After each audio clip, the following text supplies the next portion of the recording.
প্রথম পর্যায়ক্রমিক মূল্যায়ন 2026 চতুর্থ শ্রেণী গণিত প্রশ্ন পূর্ণমান 20 সময় 40 মিনিট।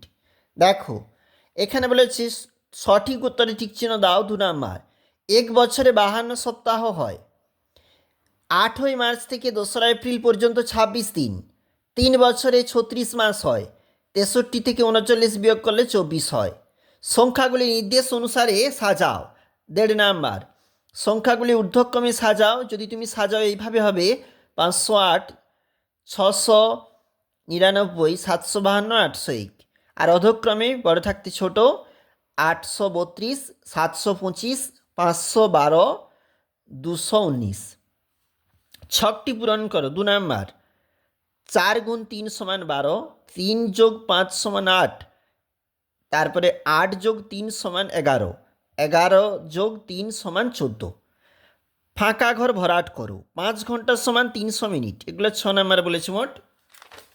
তারপর দেখো এই দিকটাতে 5 বছর 11 মাস 71 মাস, 60 ভাগ 12 ভাজ্য 60 ভাজক 12 ভাগফল 5, 4 সপ্তাহ 2 দিন সমান 30 দিন।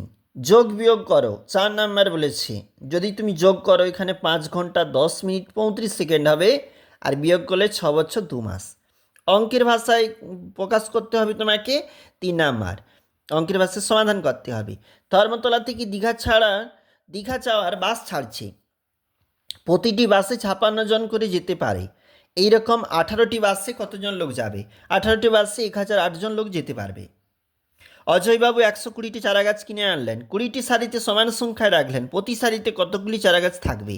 120 ভাগ 20 সমান 6টি, কিন্তু প্রতি সারিতে 6টি করে তাহলে কিন্তু চারাগাছ থাকবে।